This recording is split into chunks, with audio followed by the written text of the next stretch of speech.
Today, Sam and I chat with Noémie Rigaud, who used to work as a migration and human rights lawyer in France before she moved to Australia and became a full-time mental health social worker, both in private practice and at the Queensland Program of Assistance to Survival of Torture and Trauma. You'll hear about how Tango, her therapy dog, was introduced to a very multicultural and diverse workplace and the careful planning that was done to ensure a positive experience for everyone. Noémie and Tango did their therapy dog training through us, which is how we've been able to have this conversation today. Enjoy the episode. All right. Hello. Hi. How you going? Both of you. Good, We've got Sam and I. We're going to be talking with Noémie today. So how about we just start with you just telling us a little bit about yourself, what you do for work. What I do for work. So hi, Sam. Hi, Maxine. Thank you for having me. And so, well, I work actually in two different settings. So I'm a mental health social worker. I've got a bit of a different journey because I studied as a migration and human rights lawyer in France, but when I came to Australia about 14 years ago, I know, but I've always worked more as a social worker in any jobs I was doing, and always kind of, working alongside people to amplify people, voices, but also with people who didn't necessarily have access to rights in society. So I've always worked in a multicultural setting. But yeah, upon coming to Australia, about 14 or 15 years ago, I kind of continued in that trajectory and became a mental health social worker a little bit later. But at the moment I work as a mental health social worker in two different therapeutic settings. So 4 days a week, I work at QPAST, and I'm going to explain what QPAST stands for, but it's a mouthful. It stands for the Queensland Program of Assistance to Survival of Torture and Trauma. So it's a specialist mental health service for people who've come here as refugees or asylum seekers and who are needing, support to heal from trauma. It provides different services. It's got, we work at all level in the sense like we work with individuals in individual counselling or youth work. We also work with families, again, through, counselling, family counselling, but we also work at the community level where we engage with communities and also mainstream services to support their engagement with people from refugee background. And we also do group work. So that's where I am. Wow. 4 days a week. And then 1 day a week, I've got my own little private practice, which I started about a year and a half ago, which is also interesting because it's located, so I use a room in a GP clinic that's called Inala Primary Care, which is in a very multicultural area. So even just, reception there is really multicultural. So, what I use in my setting at QPAS, I use the same, assessment in terms of, who Tango can say hello to when he's, walking through reception. So Tango is my dog, I should say that. So yeah, so kind of there's this commonality there too. Wow. And can you tell us a little bit about your dog Tango as well? Yeah, so Tango is a 2.5 years old golden retriever and is such a, curious, dog and playing, like he's really playful as well. So he's obviously he's been with us since he was 8 weeks old, and he's like my husband and I have 2 children, but we say he's our third child, which my mum is not too keen about. She doesn't have the same attachment to animal that I do. So she's clearly saying, I'm not the grandmother for fur baby, Oh, come on, not his grandmother. I know. I think because she's in France, she hasn't been able to build that relationship with him. I'm sure if she was in Australia, she would know. Yes. But yeah, but he's just he's such an amazing dog. Obviously I love him to bits, but it's so wonderful to see him, when he works with me, how he is with other people, but also what he brings to other, because it's like, and you would know that, in mental health, we also have clear boundaries between, work and personal life. So we can also sustain ourselves in this work. And it's so interesting to see how he also has kind of 2 different type of behavior when he's at work and when he's at home. So when he's at home, he's my shadow. He's always with me. And, and when I say he's like a kid, it's, the same as when I had toddler, even going to the bathroom, it can be hard to have that privacy because he's kind of, just lying on the other side of the door. But when I'm at work, he's like, he might check in with me now and then, but he's really around the client. Like he's really more around them, and he'll check in with me sometimes, but he's really hovering around the client. So yeah, which I find really interesting. It is so interesting. And my dogs are the same. We live on a little sort of hobby farm, 10 acres here. And my dogs I've got areas that are dog fenced for them. We have to be really careful because there's dingoes that come through. But when I'm feeding horses and stuff, they come out, and they're just, whenever I'm out on the farm, they're just out with me. And I forget, but we could be doing something, like I could be sitting, or like I was fencing yesterday. So I'm like fencing, and it was raining. And so they were sitting just inside the barn, just sleeping. And I'm fencing where they can see me. And then I went to go and get something from the house and they're all up and they're with me. And you're like, you just forget, like they're so switched on to like, well, obviously we're going with mum, like she's going somewhere. So obviously we're going with her. Like they do it all the time. We'll be sitting around the fire pit, like for an hour, and then get up and walk to do something. And they're up, they're awake, they're up and they're walking right beside me. And I go like, oh man, because at work, they're not like that. Like they're able to focus on the other person. I just think it's amazing how they have the ability to do that. Yeah, that they know the difference. Yeah. Yeah. Yep. Amazing. Yeah. And even with Tango, like he knows when he's vested, because he's got two different therapy dog vests. He's got a Q-Past one, and then he's got the Therapy Dog Australia for the Friday work. And, as soon as I take that out, he's like, like his behavior, obviously people can't see me because it's a podcast, but, I'm just kind of shifting, my head, he's lifting his head, like he's on alert, and he's like, his ears are perking up, and he's like, oh, I'm going to work today. And he's kind of, all ready. And puts on his uniform. Yeah. Bless.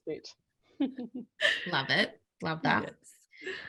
So, we really want to talk about today, like, obviously you have a fascinating and very important role, a couple of jobs there. I worked in Inala, actually, at the Headspace down there when I was a provisional psych, and incredibly multicultural. I actually went into the Inala Headspace is in the shopping centre, just on the outside of the shopping centre, and I used to go into the flexi school as well with Sunny, my oldest therapy dog. Great. Yeah, so I spent, I think it was like 2 years in that area, and so it just totally different sort of space to the suburbs that we have that are less multicultural in Australia. Like it's a really, as soon as you go into those suburbs that are more multicultural, you can't deny, like you can't miss it. Like it's amazingly rich with culture. So, what we'd like to talk about is the things that your role entails in terms of, what is your job as a mental health support worker, social worker, sorry. Yeah. What's your role as that? Like, what are you helping people with? Like, is it something in the community? Like what kind of goals do you have for your time that you spend with the people accessing your service? Yeah, so in that role as mental health social worker, it's really like any other therapist. So we would probably do very similar things to what counselors, psychologists would do. And again, there's lots of mental health social workers in private practice. You get referrals from Medicare, work cover, victim assist, all this point of referral, private counselling.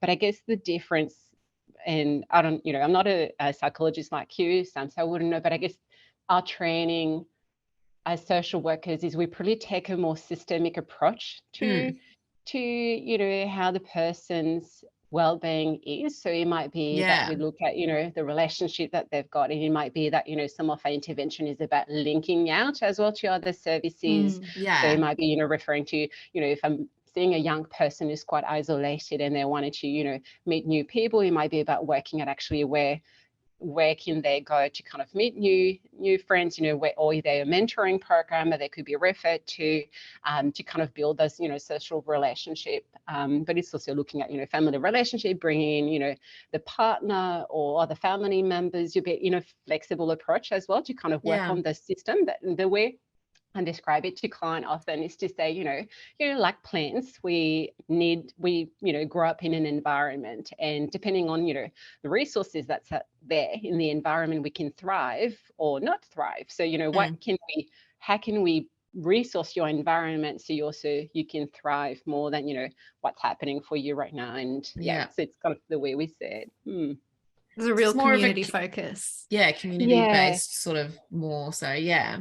That's right. And that's why also at QPAS, and it's the same at QPAS too, is we've got people from all sorts of, background. We've got counselors, psychologists, social workers, but the role that people hold are counselor advocate role, because we know that sometimes, in particular, when you work with people from refugee background and asylum seekers who, may face racism or discrimination, we sometimes need to walk with them and amplify their voices in different services so we can improve the access to the social determinant of health. And in improving the social determinant of health, we improve mental health and well-being. So that's why there can be sessions that are really therapy focused and more an existentialist narrative approach, but other sessions that might be more based on advocacy and helping them talk to the real estate, or talk know how to seek access free legal advice or financial counseling if that's what's impacting their well-being.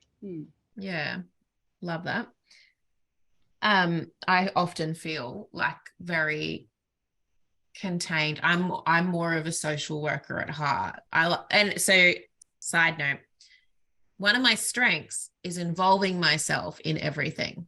So just getting really involved in things that have nothing to do with me. So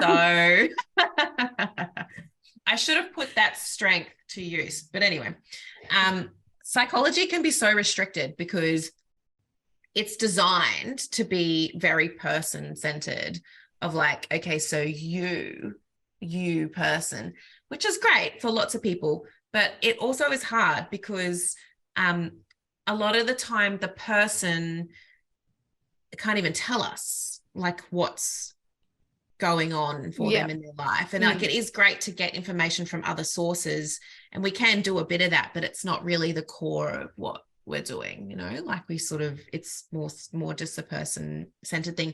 And it's heartbreaking when, and I'm sure it is for you too, but when we can see that a system's not right, like I can see that this system isn't working, but I'm so restricted by what our role in it is that, we need so much permission, and, we don't have Medicare items for additional support outside of the room. Like it's just the system's just so restricted for like, anything that you want to do outside of that. Whereas like I've got a young person at the moment who recently had a social worker come on board, and oh my goodness, it just changed everything. Like it just changed everything of, they got everybody talking and like all collaborating. They collected information from all the, like, because all of us allied health were all working, sort of independently, or like, and there'd been changeovers of allied health and stuff like that. And so, like the whole thing was just, it was fine, but it wasn't good, and then the social worker came along and was like, well, just organized everybody. Brought everyone to the same page. Thank God. Like, oh my goodness. And then, there's like been they organized so much stuff. And now I have an ongoing person that I can keep talking. Like that person came in, they had it's like a service. It's like a 3-month thing. Then they handed us off to someone else who can now take on a bit of that role. And I was like, this is great. And that's so true what you're saying, because the risks in having individual intervention focus that are funded is sometimes that take away the need for everyone involved to also collaborate and touch base with each other, obviously within the limit of confidentiality and with the client's consent. But sometimes it's so important because we know that a person, that they've got multiple parts to themselves, and so the way they engage with one practitioner might be quite different to the way they engage with someone else and what they'll share with someone else. And so being able to get all those parts to kind of come together and collaborate, it's yeah, it's that, again, it's that system. It's creating, the best thriving environment for the person. So good. I miss working because I'm in private practice, so I'm like the most restricted. But yeah, I miss working in places like Headspace and stuff like that, which is like your multidisciplinary teams and we case conference things and Oh yeah, you could really Yeah. bounce ideas and yeah. That's right. And that's Yeah, what's it's amazing awesome. too at QPAS. It's because we may have someone who's, part of a group, but then, that person's children might be seeing a youth counselor or a youth worker, and then we'll have the partner who's also having their own worker or doing their own. So we can be working, with a whole family at different level too, Yeah. because, wow. because we know that trauma impacts, families, it impacts Mm. relationship. And so what we can support this family together, they might also need their own, support to get to the point where they can, heal, from Yeah. trauma too. So now that we understand a little bit better about what you do, can we have a look at like what are some of the challenges for people to engage? Like what makes your job hard? So that we can then have a look at, so how does Tango fit into that? Yeah, so in my area of practice, the main thing is stigma about mental health. And, that's a significant barrier where, people might put and I mean, in Australia, like in other culture, mental health has often been seen as something quite separate to the body, and people might attend Yes. to their physical needs first before they attend to the well-being. And so even deconstructing that, but also, and I mean, even in Australia, we're seeing that, more and more people start talking about mental health, and that's really something that COVID helped with.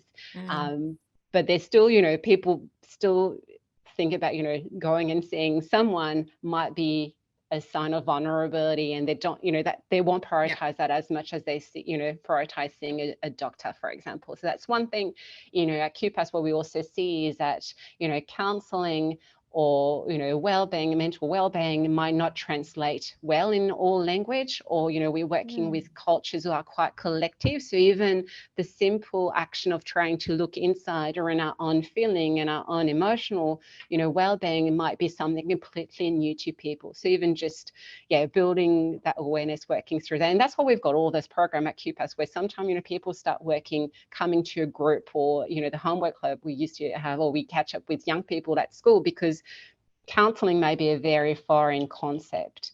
So that's one thing. And also in the barrier to engagement can also simply be that there's so much going on for people at times, where either they might be settling in Australia and they're still learning how to catch public transport, how to go to TAFE, how to look for jobs, that again mental health might not be prioritized. So it's really building those relationships softly to kind of increase that capacity to engage. So is one of the points that you're making there, is it different for people of different cultures to like think about themselves, like to like think about who they are and think, is that what you kind of were saying?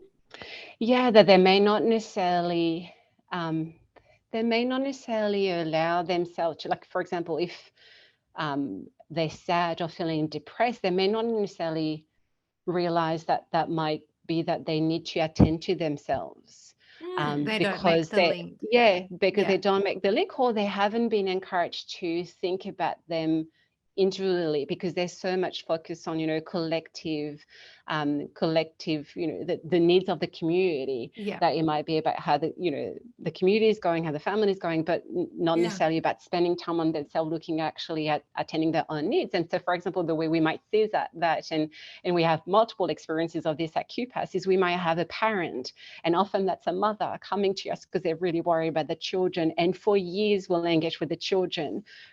Even though we know that this mother really needs some support for herself, and it might be really good for her to see a counselor, but then after 2 or 3 years of the counsellor working with the children, then we'll get that mother to finally agree for a referral for herself, and then she'll start engaging. So it's not unusual for us to need a significant length of time to engage with caregivers and parents, so with other people in the family, to then see the need to engage with themselves. And sometimes, in other communities, we got that where we've got, where there might be, and we've seen that with men also, where, they might have relatives engaging with us. But, when we engage with them, when they bring their relative to the session, we see, a lot of burnout or a lot of fatigue because they're just holding so much. And, through those incidental conversation, we've been able to then bring those men into, a men's group and do more social-based activities because, the one-to-one counselling might not necessarily be what they're after either, but just a space where they can breathe, they can do fun things, they can connect with others.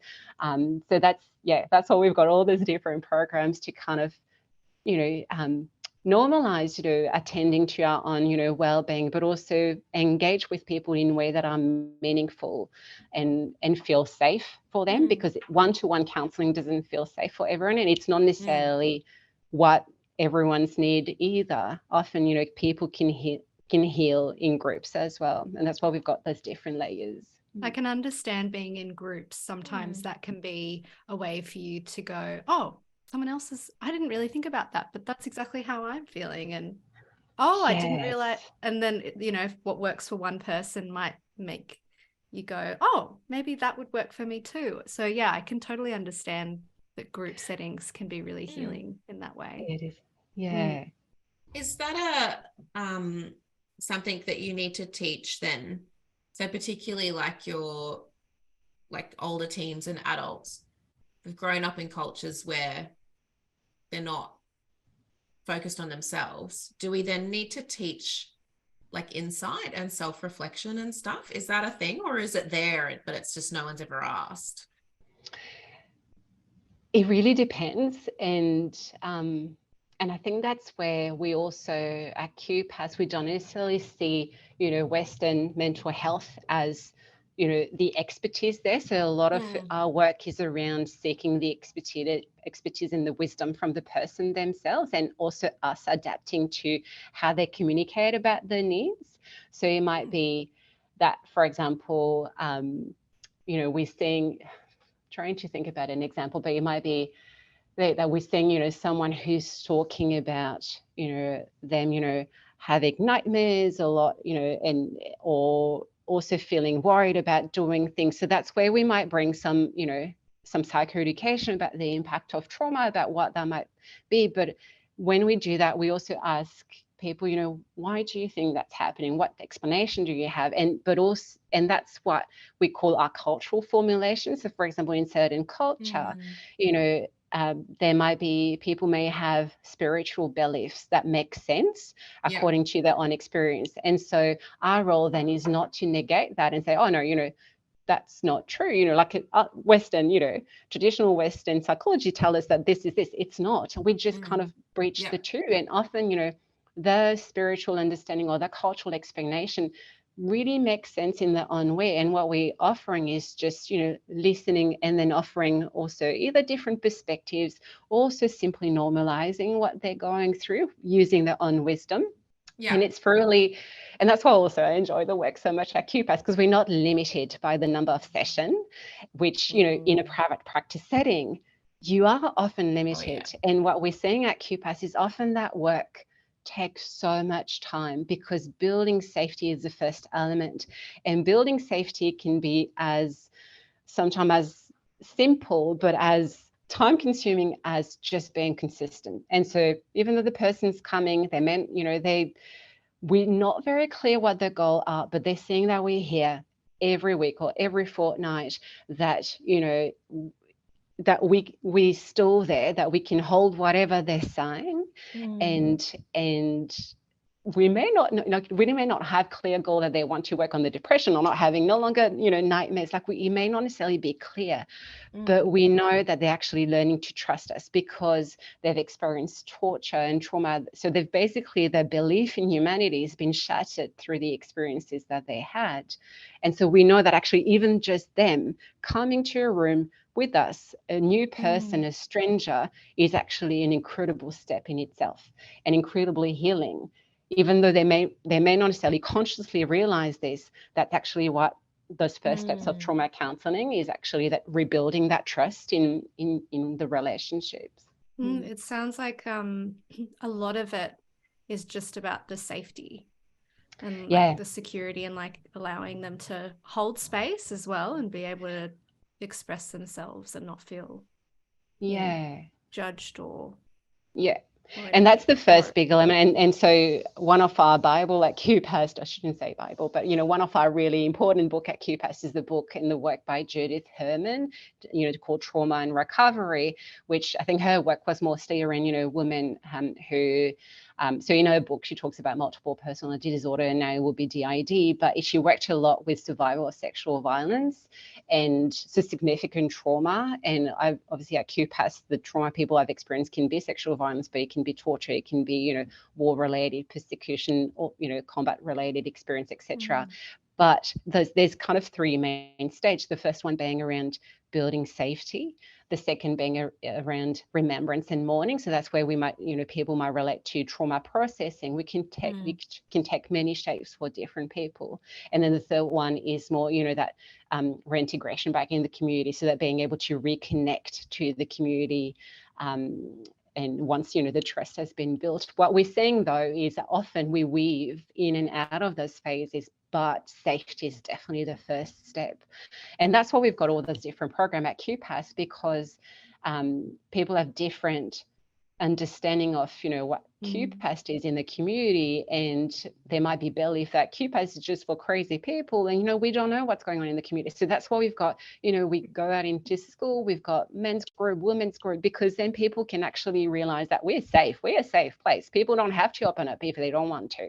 So that's how we connect, and we work with community leaders as well, because they're the one who support the community. They're just so much more work than we can ever be able to do. So that's why we've got all those steps.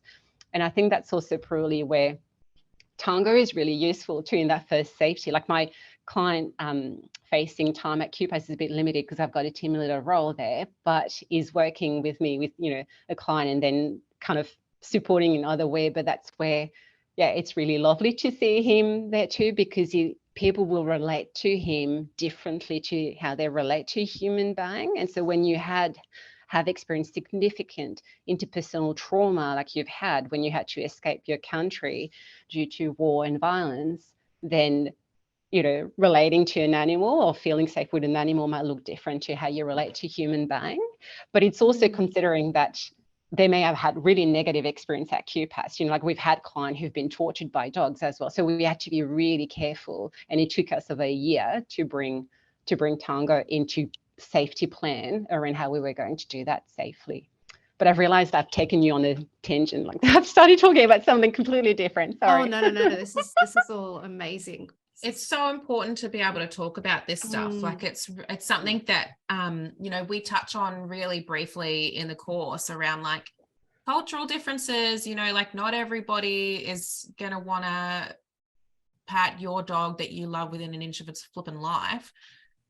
Other people's situations can be different.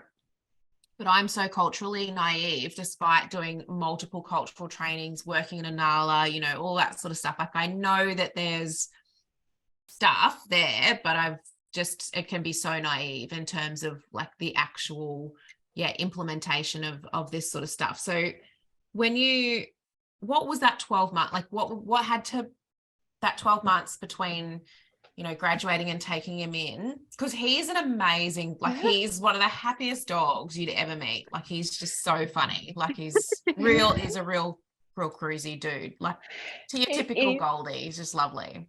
Yeah, and that's a risk in itself, because he loves people, but I can't let him go to everyone because not everyone wants to meet him as well. Yeah. So I mean, that's also what I need to factor in when I work with him. But going back to those 12 months, can I first say, like the thing that I find really useful is what you touched on, Sam. It's the course, like doing, the clinical course. And I started it when he was only a puppy. So I started it before he could even start working, because he was 9 months when I started the course. And I went in wanting to kind of look at, what is it I need to work on with him as well, but knowing that it would be a long process at QPAST as well.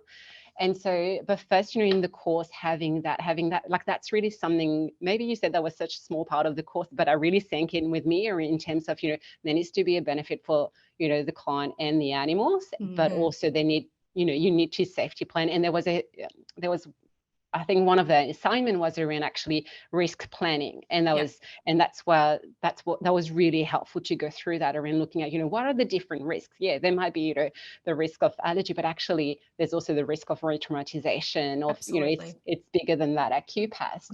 So I was also really lucky that, when I was really interested to do this, to kind of, work and do this with Tango, I kind of straight away started to talk to my manager and our CEO at the time, it was Jamila at the time, and about, my interest, and they were so supportive. They're like, you know what, yeah, go for it. Tell us what we need to do to make this happen. So that was the first step, kind of doing the training, presenting to the leadership team to say, well, we know this is why it works. This is the theory behind. This is where it could work at QPAST. So starting to give people some understanding of what that could look like at QPAST, but then also telling them, well, now we need to go into a phase of consultation with staff, because, like lots of things, you always hear about the enthusiast, and there's so many dog lovers at QPAST, which, was like, yes, Tango, yes, we want to see what you're having at QPAST. But then, you don't necessarily hear about those who may have, reservation, or may be worried about it. So, yeah, and so, that's where, we've got so many, like everyone at QPAST is just amazing. And so I've got really wonderful, supportive colleagues who then I had each team leader kind of going to their team and consulting with their team around, okay, what are the worries here? What we think might be the benefits? How do you see that happen? Because at QPAST also the workforce is really diverse. We've got people from maybe 60 different countries, talking different languages. So we're not just talking about clients having different experiences with dogs. We're also talking about colleagues who may be coming from countries where there are lots of feral dogs, or who may have had very negative experience with dogs growing up as well.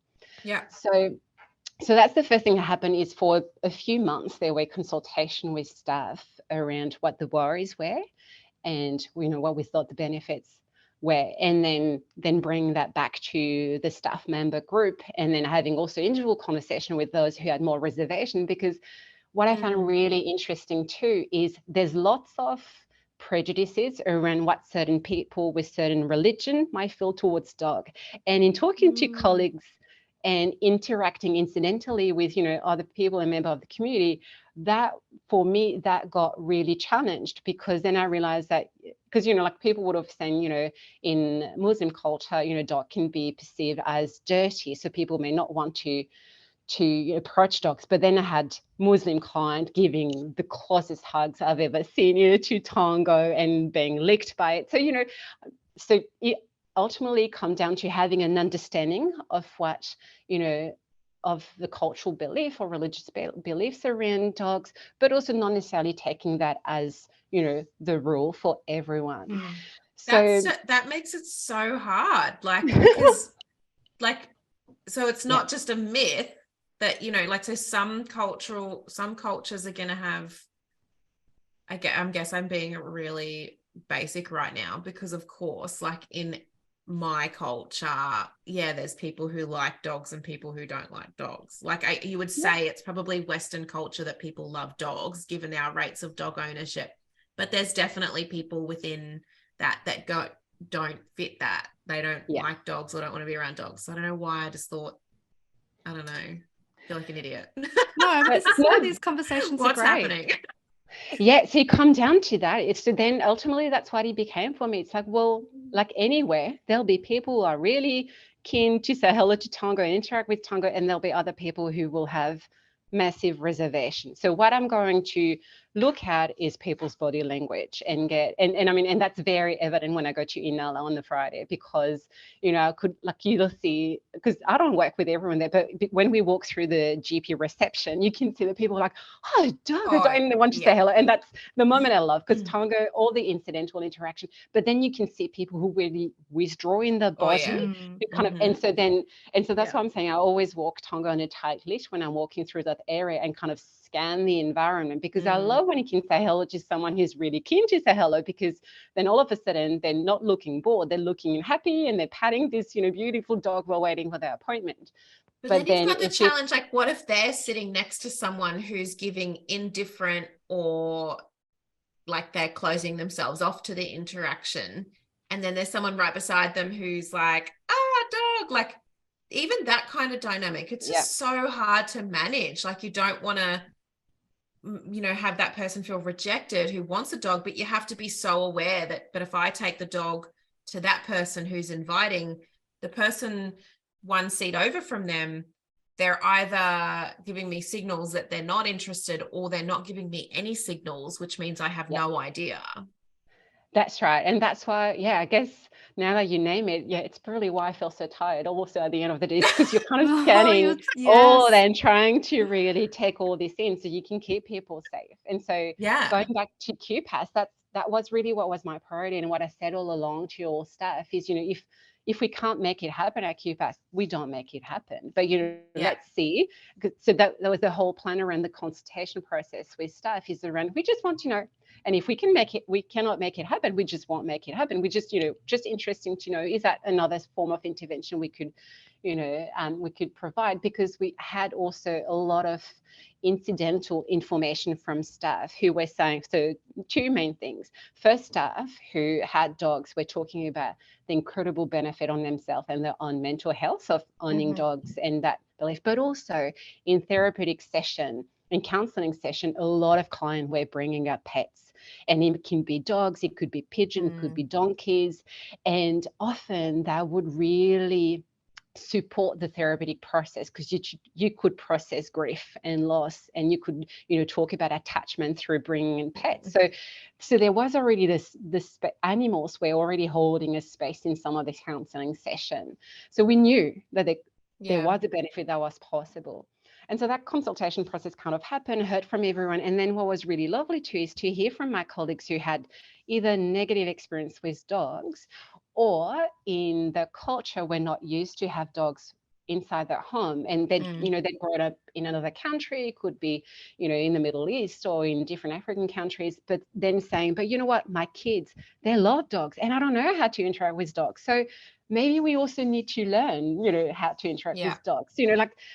I really got wonderful feedback from colleagues who really wanted to also grow out of that and did not just want to stay in that comfort zone.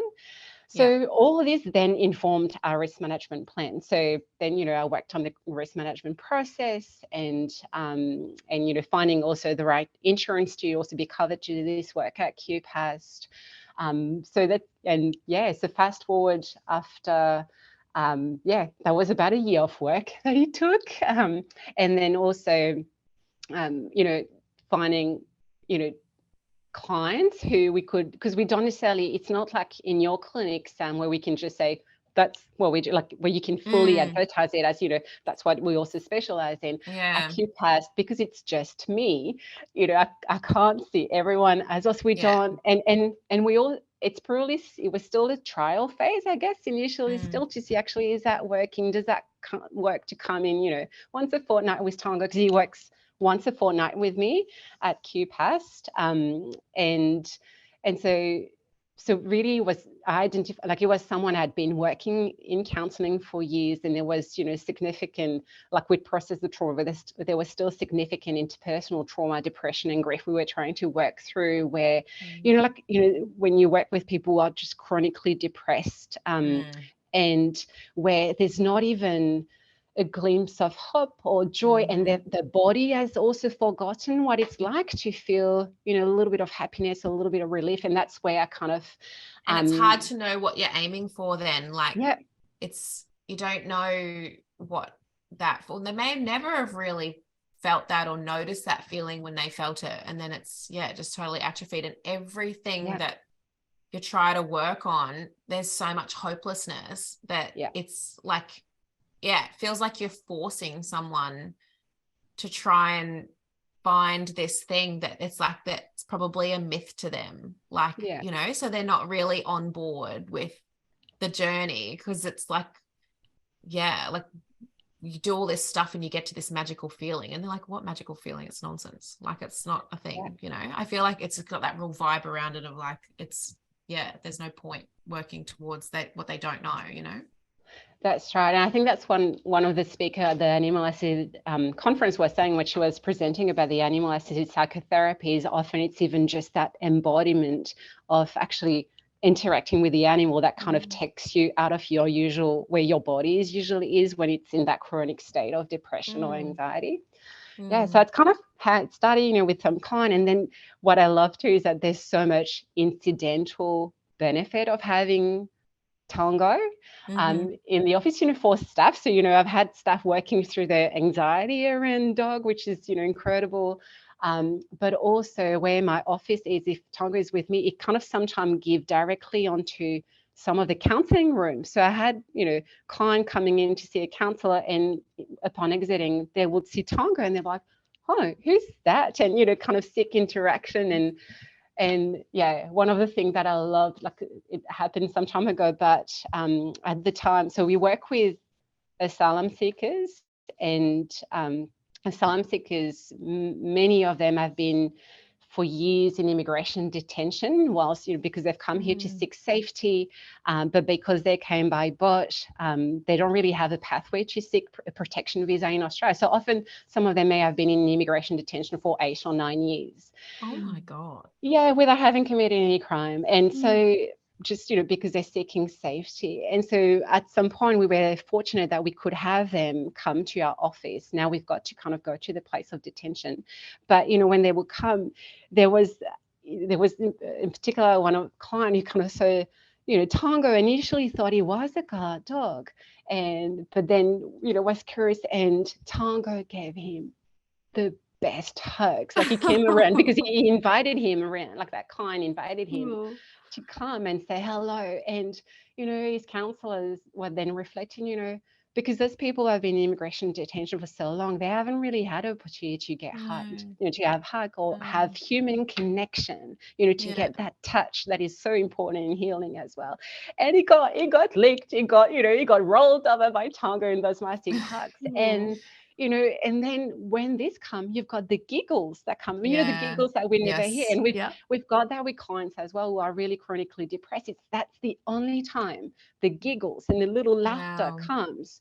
That's only when Tango is giving those big hugs and doing his, his hugs that he knows how to say, which are massive hugs. It's basically his paws coming onto your shoulder, and it's him pushing his face into you with his toy. Like you don't know what he wants to do. You don't know if he wants to give you his toy. Dougie does that too. Dougie does that.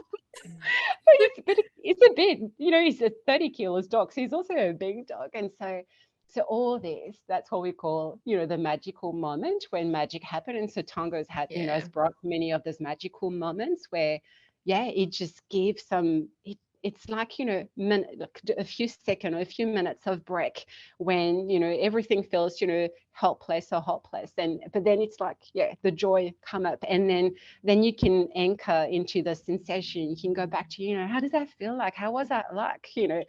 Just sense, where did you feel that joy? And, like you can use that. And that's magic. To be reconnecting those brain pathways again, like those pathways that haven't fired, like it's just amazing to think that you can sort of fast track that process, because it's probably gonna be a hot red minute before that person's gonna come across something in their environment in detention that's gonna make them feel that way, like I don't know what detention centers are like in terms of having opportunities for that kind of interaction, but I would imagine that it's going to be a while before there's something that comes into the space that makes you be able to have that opportunity. The clients that I work with I get some that are quite like oppositional, and I work more with like challenging behaviors and stuff like that, and they'll be like oppositional and defiant and not engaging and stuff like that, and all it takes. Does Tango make that noise when they've got the toy in their mouth and they go with it? Yeah.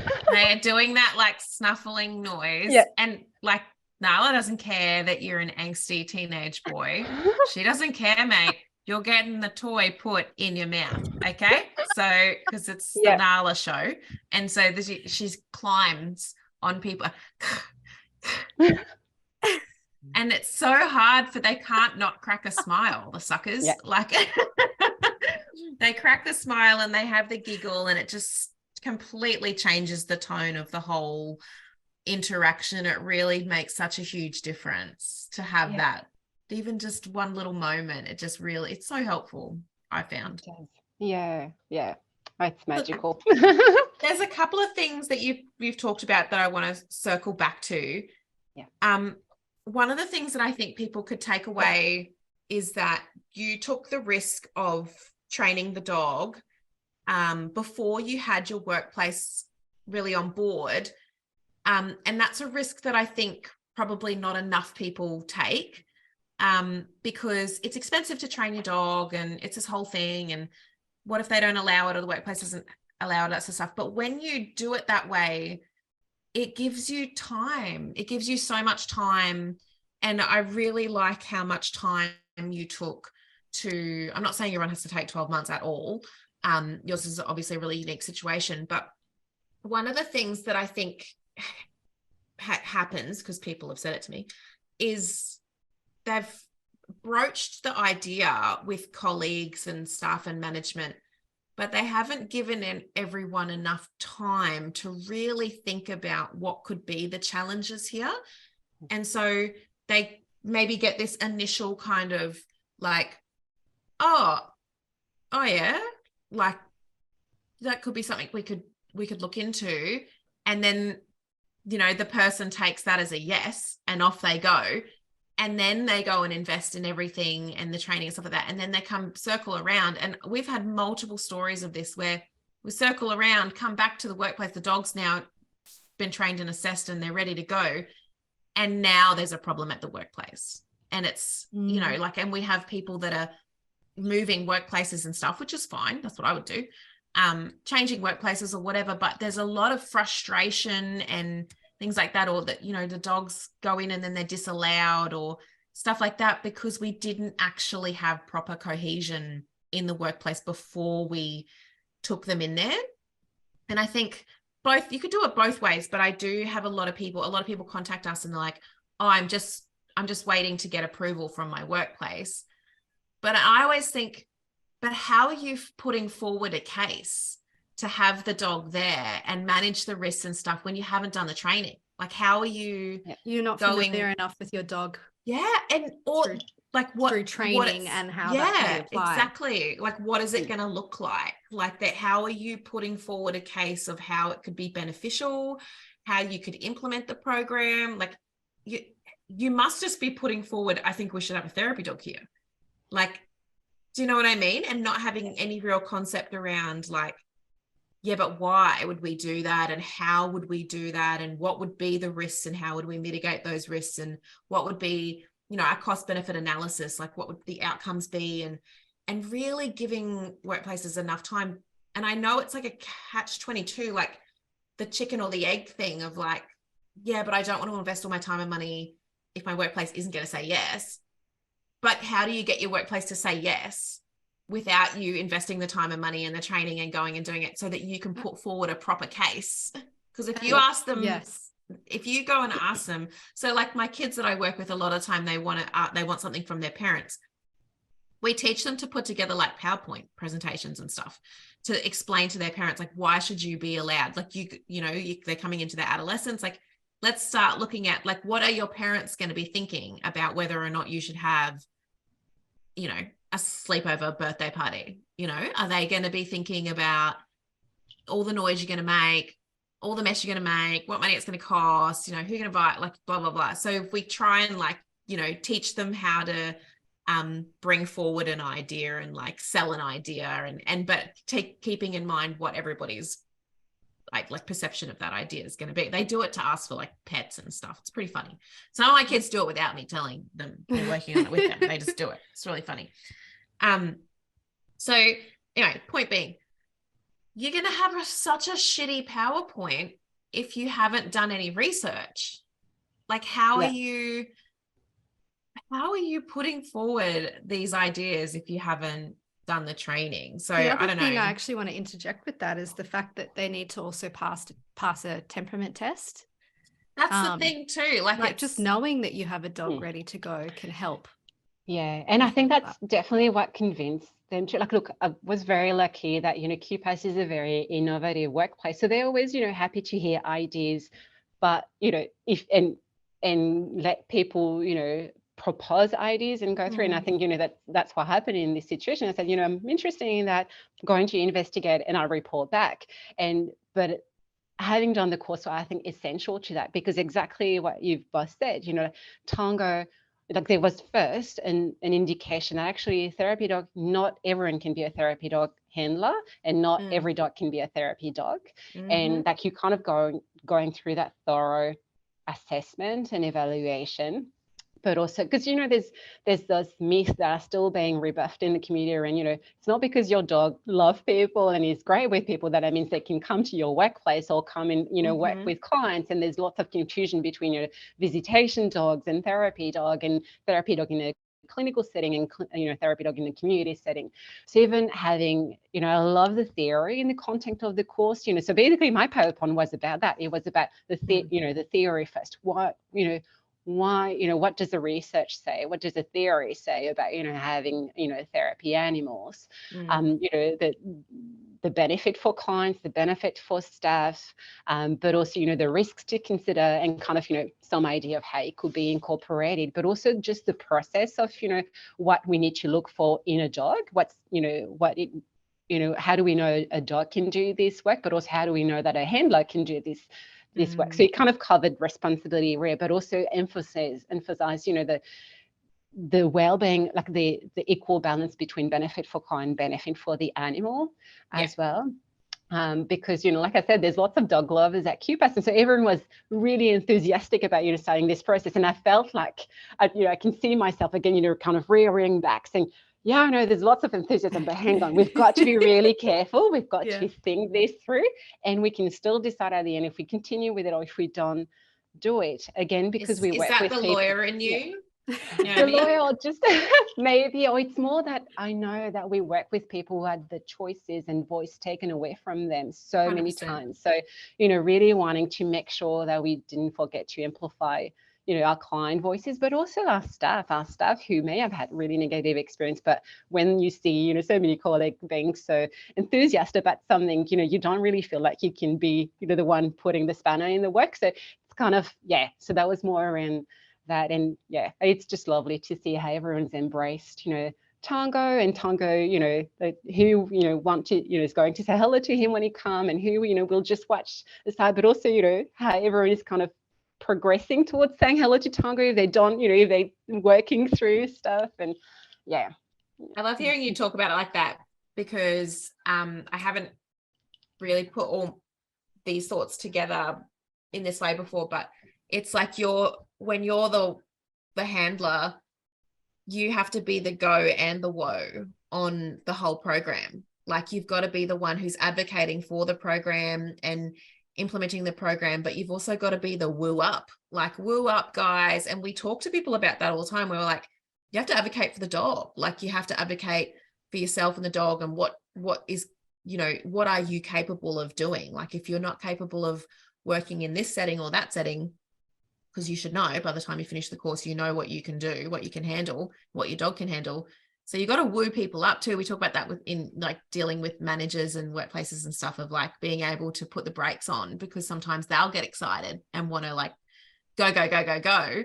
And we have to teach people to say woo up, but we're also having to teach people to say, let's go. Like, it's such a funny dynamic to try and balance that out and stay in the middle of like, this is what I know that we're capable of, and this is what I think we can, realistically contribute, but I want to stay within that. You know what I mean? It's a funny dynamic. Yeah. I really like as well, having that much time for people to voice their concerns, not so that people can voice concerns and then we can't run the program, but so that people can voice their concerns and feel like we're bloody well listening to them, so that we can hear that and then we can workshop those things. And that sounds like exactly what you've done, because you've got one of the most difficult settings to take a dog into, in terms of the amount of people, and something that people just don't seem to have crossed their minds, because we've got dogs going into schools and community centers and stuff like that, where we have got a very diverse group of people there.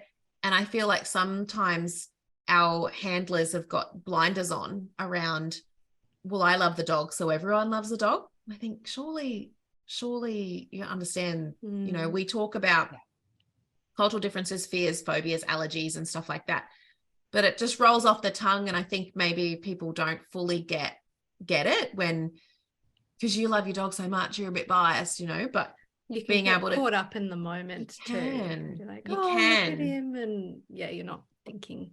I feel like it's a conversation that's been missing from this space around, you know, some people don't want your bloody dog there. Like, they really don't want the dog there. And it could be for a range of reasons. Can you enlighten us as well around, like, so what are some of the cultural, is there any, you know, sort of fairly general ones that we can kind of rely on? Is it, or some like categories? So like, obviously we've got trauma with dogs. So like lots of people come from countries, whether they're war torn or, do we still say third world countries? Is that still a thing we say? No, we say the global south. The global south. Yeah, I think so. Yeah. Okay. Yeah. Good. Great. Good to ask. Glad I asked. If we're people coming from those areas where dogs are stray, or, you know, that sort of thing, obviously there's going to be some difference. Or even just countries where people come from where dogs aren't pets, like they're just wild. Yeah. And even when dogs are pet, like, you know, there might be culture where dogs are kept as pets, but they don't jump on the couch, you know, like there might be beliefs like that. So, and that's why I found it's really hard to know for sure. So it's been, it's been about, just assuming that most people are uncomfortable, like at QPAS, often I'm assuming that most people will be uncomfortable with dogs first until we check actually what are the level of comfort. It's safer to go this way rather than assume actually most people love dogs, and kind of, and unpack from there. What's the actual introduction? Sorry, Noémie. What's the actual process with introducing Tango to a client? Like, do you speak with them about him for quite a few sessions before you bring him in, or what's that process? It's been it really depends in which setting. So there's a QPAS Tango. So on the Friday, in my private practice day, no, Tango is there all day. So really people don't have a choice. I've got a phone call, an intake phone call with people saying, you know, there's the way we work, this is the way Tango will behave, you know, if that happened, but, you know, you've got a choice of, you know, coming to see me or not, like, you know, and because sometimes, like when I get referrals, most people know that I've got a dog because they'll check my website, or, you know, they'll be referred by the doctor who's familiar with that. But if, you know, occasionally I get people who've got no idea, and, you know, and so that's why that initial phone call is so important, because then they can exercise that choice then, and I can recommend them to another practitioner if, you know, they don't want to be sitting in the room where there's a dog. Whereas that QPAS is only there once a fortnight with me, so it's really only a small amount of people kind of client who interact directly with him. So we often, it might be things like, you know, do we see that there's a bit of not a great deal of engagement there? Would bringing in Tango might help with, you know, getting that client to come? Because, you know, sometimes when clients are really unwell and they've got so much going on, they won't prioritize therapy. But it helps saying, you know what, we also have a therapy doc who visits sometimes. So we use the diamond model as well at QPAS, where, you know, I'll be the triangle model at time where I'm the therapist and him, but sometimes, like on more, it's what I call the occasional, you know, intervention of Tango is in that diamond model, where there's a counselor who'll say, you know what, I'm really struggling to engage this person here, but, you know, they love animals. Do you think we could do a joint session together? And that's where, you know, we'll offer that to the client. But the counselor needs to have a purpose to approach me about this. They need to be able to say, you know, I think that's what he will bring, because the idea is that they manage the session. I can then just focus on Tango and supporting everyone's safety. So, and that one is more casual. Like we're exploring last year, it didn't happen because I ended up having COVID, but we explored having Tango in one of our youth camp with, you know, the purpose of then doing like a workshop around both, emotional regulation, looking, how dogs behave and and also emotions in human, but also simply some information about how to interact with dogs in Australia, because there's so many dogs in Australia, yes. what you might see, the behavior you see, and, that not every dog will be like a therapy dog and have, so, that caution as well. So anyway, ended up having COVID, didn't happen. So hopefully this year we can do it because there's another camp coming up. But there's also, like I'm going to go and do a home visit soon where we thought, bring in some playfulness to kind of help look at the relationship between, some of our family member and client in that family might help. So it's kind of that, and that's why I love it. It can be everything and anything in a sense, and it gets me to work with other counselors across teams who think that might bring something to the relationship. And but definitely in terms of what I've seen in my private practice on Friday is that like the engagement is really high, and I think that's really Tango, because there's so much love for Tango. And and even when I come to QPAS, is the one that everyone greets first, and then people are like, oh, hi Noémie. Yeah. He's the story of an animal assisted therapist's life. Yeah, it's always the way. Yeah, but also it's like, I love all the incidents, like even going back to QPAS, obviously there's a sign on the days here, there's a sign on the door that says here, but through when I go out to, if I go out, get a coffee, they're downstairs, there's also a settlement services downstairs. And so if everyone's having, they're like interacting with Tango and they're like, oh my God, a therapy, like you kind of generate conversation. And but also, like I know I was talking about asylum seeker before, but when we used to have, them coming to our office, we also had the guards of the immigration center coming and would sit, and Tango would go interact with, like he's on the leash obviously with me, but if I see that the body language is inviting Tango, I'll kind of go around and let them say hello. And there can be something really dehumanizing in the guards as well when you're when you see, because it's an immigration detention environment, and as much as we try not to build safety for clients when they come in, there's still guards that are around there. They're in plain clothes, but we still know it's guards. So there's something that also humanizes them in the fact that you see them interact with dogs, and for a minute they're no longer just they're looking at the people they've brought in. They actually they're interacting with an animal and they become human, and then the person the person, our client, can also see that where they may not necessarily have a relationship with the guard because they're not supposed to. And so, that's all those little aspects that are so wonderful. And even on the day come into the office, you can, and that happens too on the Friday when I go to the juvenile primary case, like the energy just lifts in the room, like people will have a smile and they'll interact and he'll do his thing, and he'll have his toy in his mouth because he's a retriever, so he needs to have a toy in his mouth to say hello, and he'll be looking at everyone saying hello, doing his round, like because we'll walk from the front door, we'll go all the way to the kitchen to put my lunch in the fridge, and he'll be like, looking at who can I say hello to, and and kind of waiting, and he'll wait for, my signal to say that it's okay, can go say hello to that person. And so all of this, that's really beautiful when the day comes. Bless. It's so special. So special. It's really fascinating. Really, really cool stuff. Thank you so much for sharing this with us. Really, really cool. Have you had much of a chance actually to work through those steps, the safety stuff, the processing and reconnection back into the community? Have you had enough of a chance with Tango to really work through that whole process with a client or clients, or has it been a little bit more fragmented at the moment while you're sort of implementing the program? Yeah, it's more fragmented in the sense the way he helps the session might look very different on each session and what's coming up. So and that's where sometimes we're not sure what's going to happen. Depends, what the client brings, but is often there as emotional support as well, and a bit of a thermometer of the client and kind of giving those emotional break. But then sometimes there's narratives that come through, in particular around how clients might talk about animal and how interacting with animal is easier because they've suffered so much at the hand of other human beings. So there's trust towards the animal, but then lack of trust, towards, a human being. And then you can bring those narratives out. And that's where both, safety and remembrance and mourning is kind of worked through, because you're touching on, the trauma materials there, but you're also